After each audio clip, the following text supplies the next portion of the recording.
என்ன, துர்காதேவி வடநாட்டு சாமியா? வாங்க காணொளிக்குள்ளே போகலாம்.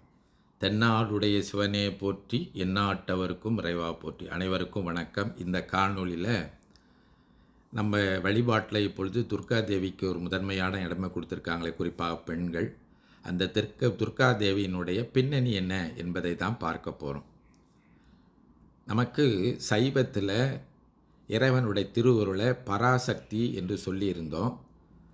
சைவத்தில் சிவபெருமான் தான் முழு முதற்பொருள், பரம்பொருள். அவனுடைய திருவருள் சக்தி என்பது அந்த பெருமான் தன்னுடைய தொழில்களை ஆற்றுவதற்கு துணையாக இருக்கின்ற சக்தி. அது தனி கடவுள் அல்ல, சிவத்தினுடைய திருவருள்தான் பராசக்தி என்று பார்த்தோம்.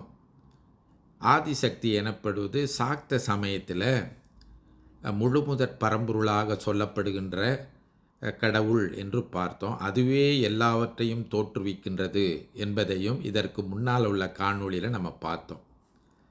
இது பற்றிய செய்திகள் வேதவியாசர் எழுதிய சக்தி பாகவதம், இன்னும் தேவி மகாமித்யம், இன்னும் மார்கண்டேய புராணம் என்ற புராணங்களில் இது பற்றிய செய்திகள் இருக்கின்றன என்பதையும் நம்ம பார்த்தோம். அந்த புராணங்கள் படி சக்தியை, ஆதிசக்தியை முழுமுதற் பரம்பொருளாக சொல்லப்படுகின்ற அந்த புராணங்களில் மகிஷாசூரன் என்கின்ற ஒரு சூரன் இருந்தான். அந்த சூரன் தேவர்களுக்கும் மற்றவர்களுக்கும் தீங்கு விளைவித்தான் என்று அறிய கிடக்கின்றது.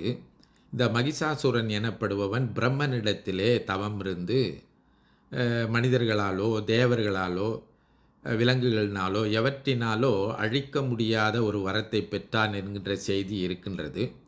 எனவே சிவன், திருமால், பிரம்மன் போன்ற கடவுள்களும் 33 கோடி தேவர்களும் அந்த மகிஷாசூரனை எதுவும் செய்ய முடியாத சூழ்நிலையில் எல்லோரும் போய் ஆதிசக்தியை வேண்டி நிற்க, ஆதிசக்தி தன்னுடைய திருவருளை வெளிப்படுத்தினாள் அப்படின்னு, அதாவது துர்க்கையாக வெளிப்படுத்தினாள் அப்படின்னு வருது.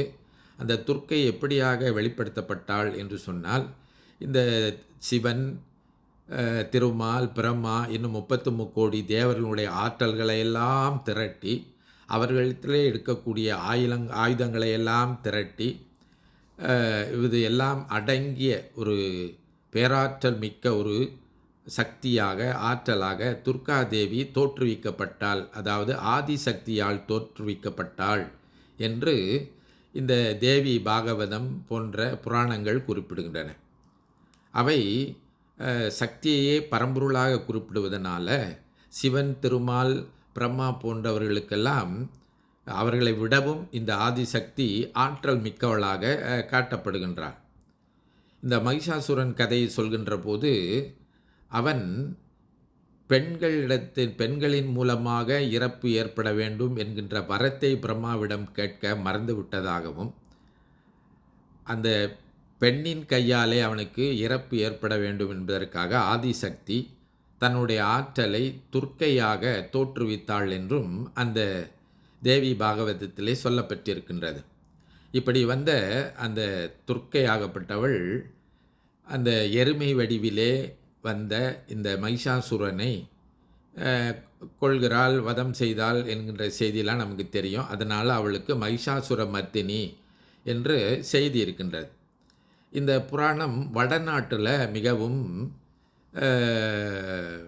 வழக்கத்தில் சிறந்து விளங்குவதனால இந்த துர்க்கையாகப்பட்டவள் வடநாட்டில் வழிபடுகின்ற ஒரு பெண் தெய்வமாக, போர் தெய்வமாக கருதப்படுகின்றாள். வடமொழியில் துர்க் என்றால் கடப்பதற்கு அரிய கோட்டை அல்லது அணுக முடியாத இடம் என்று பொருள். அப்போது இந்த துர்க்கை எனப்படுபவள் அணுக முடியாத பேராற்றல் மிக்கவள், பெரும் சக்தி படைத்தவள் என்பதை குறிப்பதாக இருக்கின்றது. இந்த மகிஷாசுரனை அழிக்கும்போது அவனுடைய நெஞ்சை சிவபெருமானுடைய சூலத்தினாலே அவள் பிளந்தாள் என்று அந்த புராணத்தில் அறிய கிடக்கின்றது. அதனால தான் இந்த துர்க்கையை பார்க்கின்ற போது அவளுடைய காலடியில் அவள் எருமை தலை மீது நிற்பதாக இருக்கும். நான் ஏற்கனவே உங்களுக்கு சொல்லியிருக்கின்றேன், சைவத்தில் இருக்கின்ற பராசக்தி சிவபெருமான் கொள்கின்ற அந்த காளையை தான் ஊர்தியாக கொள்வாள். ஆதிசக்தி எனப்படுபவள் சிங்கத்தை ஊர்தியாக கொள்வாள். இந்த துர்க்கை எனப்படுபவள் அந்த எருமைக்கிடாய் தலையின் மீது அவள் வீற்றிருப்பதாக அல்லது நிற்பதாக, சூலத்தை ஏந்தி கொண்டு நிற்பதாக நாம் பார்க்கலாம். இது பெரும்பாலும் வடநாட்டில் காணப்படுகின்ற வடிவமாக இருக்கும். பிற்காலத்தில் இந்த சைவ சமயத்தில் இருக்கின்ற பராசக்தியும் சாக்தத்தில் சொல்லப்படுகின்ற ஆதிசக்தியும் ஒன்றுதான் என்கின்ற ஒரு சூழல் ஏற்படுகின்ற போது, அதை ஒன்றுபடுத்திய போது துர்க்கை தமிழர் பண்பாட்டுக்குள்ளே சைவ வழிபாட்டுக்குள்ளே நுழைந்து விட்டது. இருப்பினும் இந்த வேறுபாடு நாம் தெரிந்து கொள்ள வேண்டியது. துர்க்கை வழிபாட்டை இன்றைக்கு பலரும் செய்தாலும், தமிழ்நாட்டில் இருக்கக்கூடிய பெண்கள் செய்தாலும் கூட, அந்த துர்க்கை வழிபாட்டினுடைய மூலம் எங்கிருந்து வந்தது என்பதை நாம் புரிந்து கொள்ள வேண்டும்.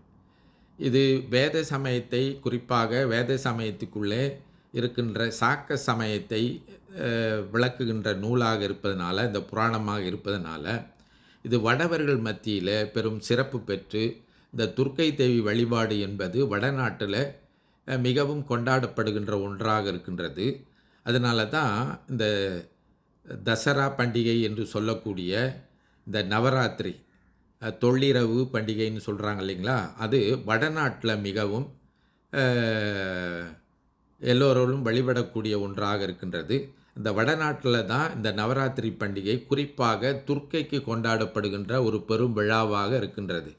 எனவே வடநாட்டில் போர்க்கடவுளாக அவர்கள் இந்த துர்க்கையை பார்க்கின்றார்கள். இந்த துர்க்கையிலிருந்து தான் பிறகு காளி வந்தாள் என்பதும் நம்ம பார்க்க போகிறோம். இந்த காளியும் இந்த வடநாட்டில்தான் மிகவும் பெயர் பெற்ற ஒன்றாக இருக்கின்றது.